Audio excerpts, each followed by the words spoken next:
Hello everyone, this is Jen and I make useful English lit study videos on Shakespeare, poetry, fiction, literary devices and more to help you get top grades in the subject. So in today's video, we are going to be looking at the context and concepts of Victorian literature. When most people today think of the classics, chances are titles like A Tale of Two Cities, Jekyll and Hyde, Jane Eyre, etc. will first come to mind. What do these works have in common? They're an absolute slog to get through? Well, yes, that, but also the fact that they are all 19th century English novels. The reason why 19th century novels are synonymous with classical literature is because they include a lot of what we'd nowadays consider to be some of the greatest works ever written in the history of English literature. 19th century England is also known as the Victorian era, named after Queen Victoria, who had ruled over the United Kingdom from 1837 to 1901. The long 19th century was the period of Pax Britannica, this golden age of British imperialism when the nation prospered from capitalist wealth, international trade, territorial conquests, industrial boom, scientific and technological advancement. Britain was flexing big time on the world stage back then, and with the country achieving economic success from colonial ventures and homegrown enterprise, standards of living improved and opportunities for social mobility increased. This naturally led to the rise of the middle class, and by extension, the spread of bourgeois values like individual progress, hard work, material comfort, moral propriety, and social stability. Writing and publishing were no longer simply literary activities, but also commercial ventures, and was open to a widening middle class which enjoyed reading,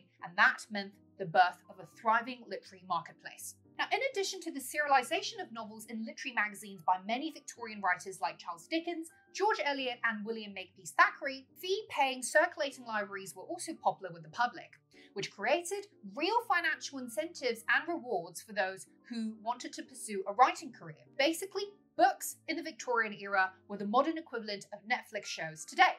So you can imagine why this was such a prolific era for literary production. Just as fiction gained mass appeal, Victorian poetry also saw exciting developments, being thematically rich, formally diverse, and stylistically groundbreaking. For every Dickens and Bronte, there were two Brownings, in this case, the couple Robert and Elizabeth Barrett Browning, and two Rossettis, siblings Dante Gabriel and Christina Rossetti. And these poets experimented with forms and wrote some of the best ballads, lyrics, and dramatic monologues that captured the Victorian individual and cultural psyche. They often dealt with ideas of doubt and loss of faith, which emerged inevitably with the growing religious factionalism between the Anglican and Catholic Church, as well as the flourishing and increasing acceptance of scientific concepts like Darwinism and positivism.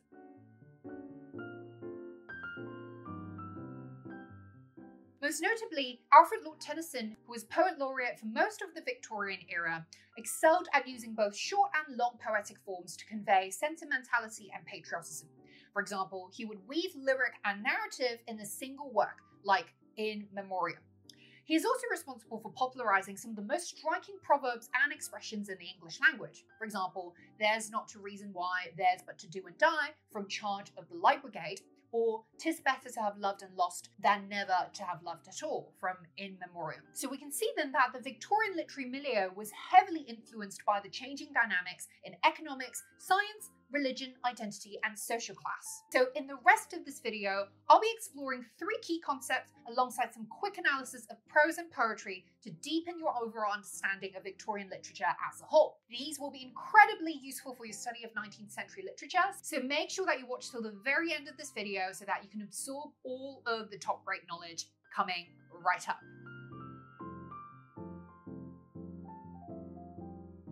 In the simplest terms, realism is the approach to portraying real life in as accurate a way as possible. A related term for realism is verisimilitude, very similar, the appearance of being real or true. So the fact that so many Victorian novelists had a voracious appetite for the description of material objects and external environments is also why Henry James famously called 19th century books these loose, baggy monsters, because it was in the nature of the realist style for narrative works to be so descriptive and, as a result, long. Beyond this hyper-descriptive impulse, realism took on many different faces for different writers. For example, George Eliot felt that the essence of reality was the ordinary and the commonplace, which is why even a seemingly trivial detail like the positioning of a character's bonnet would receive microscopic treatment under her pen, as we see from this very passage in her novel Middlemarch.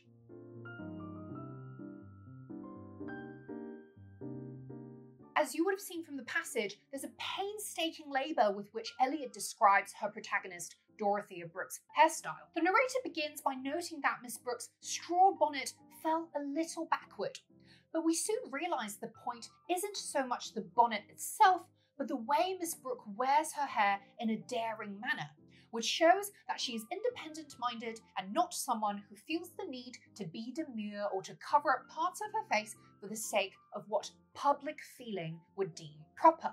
This excerpt also shows a key characteristic of the quintessential realist narrator, which is a heightened self-consciousness about being truthful. As we can tell from the phrase, she would perhaps be hardly characterized enough if it were omitted, etc., etc. So the narrator feels obliged to not omit or leave out any important detail, without which Miss Brooke's characterization would not be done justice. This narratorial self-consciousness is usually interpolated as running commentaries alongside the fictional narrative. Sometimes it seems as if the narrator is breaking the fourth wall, i.e. speaking to the reader directly. A famous example of this would be the ending of Jane Eyre, when the protagonist opens the chapter with the statement, "Reader, I married him." On the other hand, Charles Dickens' brand of social realism is often achieved through vivid characterization that doesn't always square with the expectation of realistic description. His narrators usually stand on the little guy or girl's side to present the reality of ill treatment by greedy, exploitative figures of authority. Dickens' modus operandi is caricaturizing and hyperbolizing the traits of his characters to make a bigger point about social ills. We see this, for instance, in Hard Times, which is a critique against the sort of cold, hard utilitarian neglect of children's emotional and education needs. One of the ways in which Dickens conveys his disapproval is through the mocking caricature of Mr. Gradgrind, the superintendent who is obsessed with facts, facts, and facts.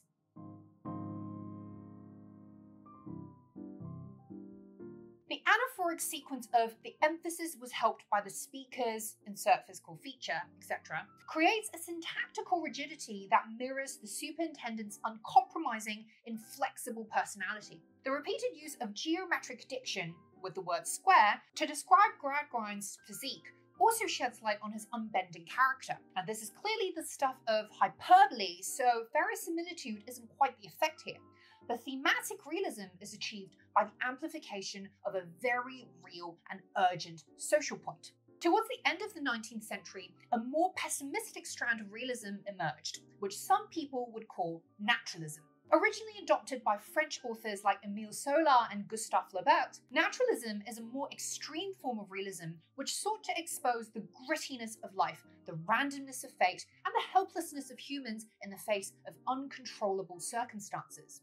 Thomas Hardy's novels are often cited as examples of English naturalism, often featuring scenarios of bad things happening to good people, who are then consigned to a tragic fate as they are ultimately unable to overcome their misfortunes, which they don't deserve. Unlike Dickens and Eliot's heroes and heroines, sheer force of will doesn't quite cut the mustard for living the good life in Hardy's novels. Indeed, the pure woman Tess being raped by the immoral Alec and thus suffering a life of ruin is one such example.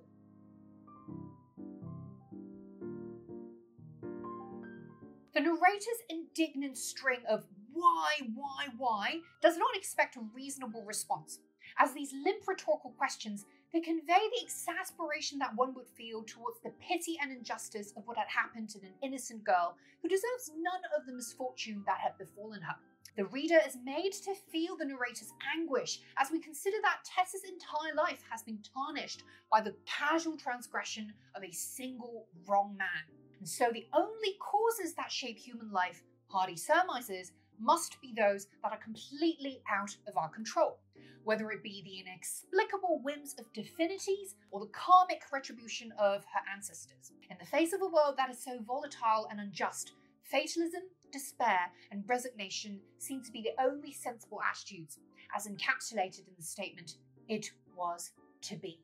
Towards the end of the 19th century, then, we see a general sense of a golden age coming to an end, leaving in its wake an atmosphere of moral and spiritual malaise, which many late Victorians found unsettling. This sort of ethos is perhaps also reflected in Hardy's pessimism, and on a broader scale, eventually culminating in the early 20th century disaster, which was, of course, the Great War.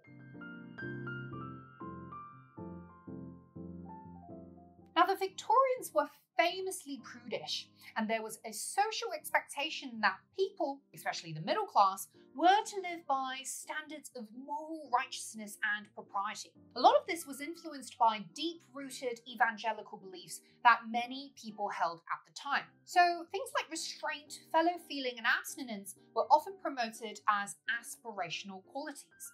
But reality painted a much darker picture, as prostitution and crime thrived in the seedy underbellies of London, while religious leaders, wealthy businessmen, and powerful bureaucrats ignored all sorts of racial injustices and enabled moral compromise for their own gain, often at the expense of the downtrodden. Hypocrisy was par for the course, and what a lot of the Victorian writers found especially objectionable was the sharp split between these characters' public persona and their private selves. Yet, morality is also presented as a nuanced issue, and not something that would yield meaningful progress if viewed only through these simplistic dichotomies of black versus white, good versus evil. For instance, in George Eliot's novel Silas Marner, Godfrey Cass abandons his first wife and child so that he could marry Nancy, who is a woman with whom he is more socio-economically compatible. And while Godfrey feels bad about what he's done, he lets his manipulative brother Dunstan blackmail him because he desperately wants to cover up his moral failings and preserve his reputation as this decent heir of the squire's estate in their village.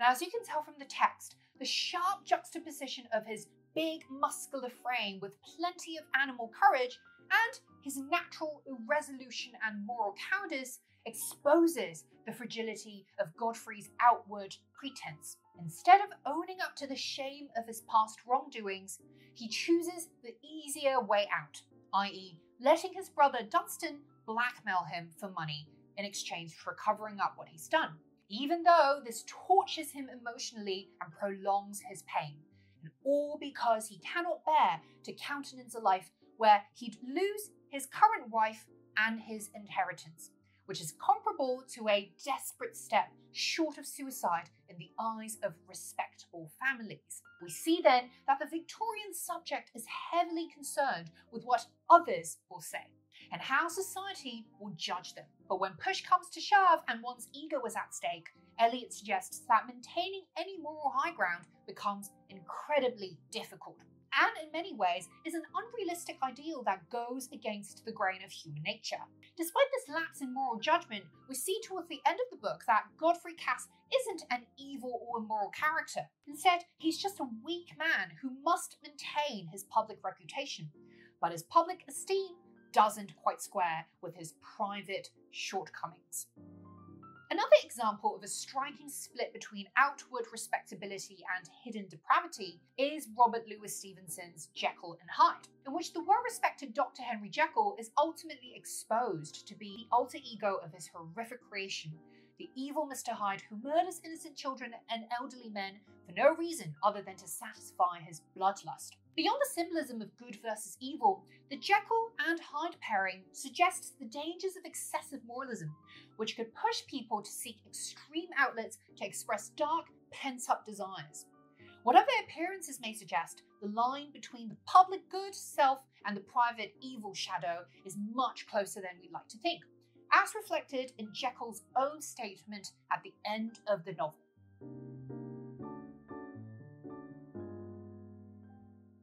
As you can see, the simile of Jekyll being like a schoolboy who can just strip off his clothes and spring headlong into the sea of liberty shows us just how easy it is for even the most outwardly decent person to fall foul to dark impulses and to give in to his lust for violence and transgressions. It's a rather cynical view, but what's implied here is that if people were given carte blanche to get away with murder and suffer no consequences whatsoever, most, if not all, would probably do it. With a damning insight like this, the facade of Victorian morality comes crumbling down, as the harrowing conflation of Jekyll and Hyde reminds us that our moral consciences are built on brittle stuff.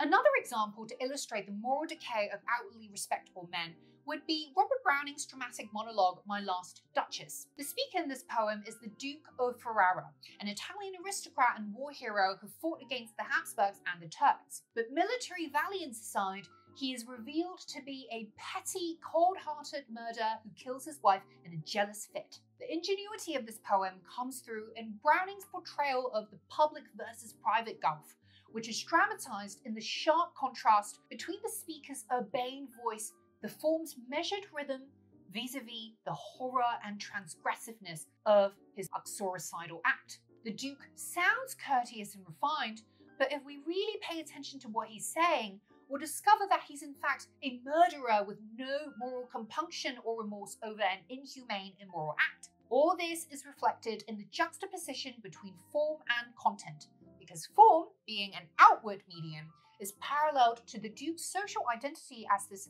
well-respected figure in high social standing. But content and tone, being what's contained within the poem, are the things that bring to light the speaker's dark personality, which can only be unearthed by the sharp, sensitive reader.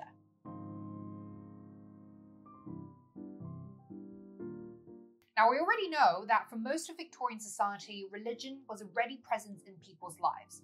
From where they would congregate, church and parishes, to what they would read, sermons and the Bible, Christian influences permeated public consciousness and shaped social values. The fact that Dickens' A Christmas Carol was so popular, selling out on the very first day it was published and released for 13 editions by the second year it was written, is also strong evidence for this. The 1818 Church Building Act, which allocated £1 million to fund the construction of Anglican commissioners' churches throughout England, also bolstered the centrality of religion in the Victorian social fabric. Most interestingly, this was a period when competing influences, both within and outside the Church of England, started cropping up to challenge the supremacy of Anglican faith.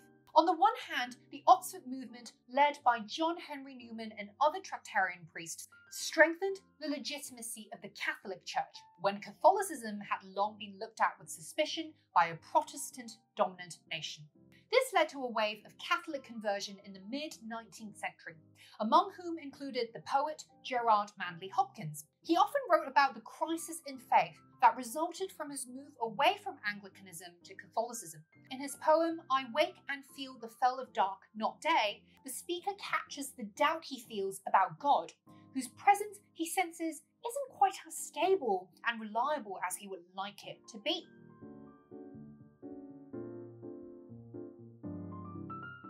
The phrase, dearest him that lives, alas, away, is suggested to be addressed to God, who is characterised as this cold and negligent figure, ignoring the speaker's cries like dead letter sent, as the morbid simile here vividly conveys. The hyperbaton and hyperbole of cries countless also enacts the speaker's spiritual writhing and the overwhelming sense he feels about God's seeming abandonment of a struggling soul. The speaker's ambiguous apostrophe to "Oh, what black nights we have spent," and the despair over his addressee's prompt departure, "What ways you went," also carries this sexual undertone that suggests the deep intimacy and deeper disappointment the speaker feels about the possibility of being abandoned by God. Having invested so much faith into this relationship for so long, when he says, "Where I say hours, I mean years," the speaker is now feeling an insecurity and unease which makes him question the whole premise of his devotion, but which he cannot easily detach himself from. This sense of doubt is also reflected in the poem of Christina Rossetti and Alfred Lord Tennyson. Both Rossetti and Tennyson experienced their own moments of religious crisis, which followed their personal tribulations with Rossetti having suffered bouts of crippling depression from isolation, and Tennyson after the early death of his friend Arthur Henry Hallam, who passed away from a brain hemorrhage at 22 years old. In Rossetti's poem, A Pause of Thought, the poet skillfully constructs a gap in expectation with this juxtaposition of formal stability and tonal despair. So what is external and ceremonial, as in the rituals at church for worshipping God, is here in the poem enacted by the perilously balanced ABBA rhymes that each careful quatrain contains. And yet there's a missing hole in the speaker's faith that is visually dramatized by the white gap that follows the docked final line in each stanza. And in Canto 55 of Tennyson's In Memoriam, the exasperated speaker begins with two unanswerable questions, which conveys the extent to which his faith has been tested by the events in his life. If nature and life are so unjust, and God is supposed to have created nature as well as man, then is this sort of chaos that he sees symptomatic of a world gone awry? In the second stanza in question, the speaker spells out this chasm between God and nature as these two warring belief systems that compete for man's faith. The speaker finds it difficult to believe that God is benign because nature has been so cruel to the faithful man thus far. And when man tries to seek her secret meaning, he is left ever clueless and despairing, and must continue to blindly rest his faith in an enigmatic deity who just doesn't seem very compassionate, as we see from the poem's ending. What's the reason for this sort of gradual loss of faith? A commonly cited cause is the emergence of Darwinism, as we see the theory of evolution challenging a long-held belief in this theistic world where men and women are descendants of Adam and Eve. While the popularization of science definitely contributed to growing religious skepticism, perhaps an equally powerful force was the inability of the churches and clergymen in providing spiritual solace and nourishment for the common man. This is especially pertinent at a time when socioeconomic structures were being radically upended by the entrenchment of capitalist systems, and as tremendous wealth was created for some, many others were left behind financially or left hollow emotionally and spiritually. Matthew Arnold, the late Victorian poet and sage writer, recognized that science, as a discipline which lacked emotional depth, couldn't really compete for religion's supremacy, but instead, culture and literature could. And that's it for now, guys. I know that this has been quite a lengthy video with lots to digest, not unlike a Victorian novel. So I highly encourage you to look up the titles, passages, and authors that I've mentioned, and also to read up on them in your own time. It would obviously be ideal if you could analyze them and come up with your own unique interpretations. And if you do that, I would love to hear your thoughts. So make sure that you comment below when you're done so that you can share with me and the other viewers. Please hit the thumbs up button below so the YouTube algorithm will help spread this video to other like-minded, high-achieving lit learners like yourself, and also to help me continue making these study videos so I can help you get top grades in the subject. Make sure you subscribe and hit the bell notification if you haven't already so that you don't miss out on any of my lit videos in the future, and I will see you very soon in the next video.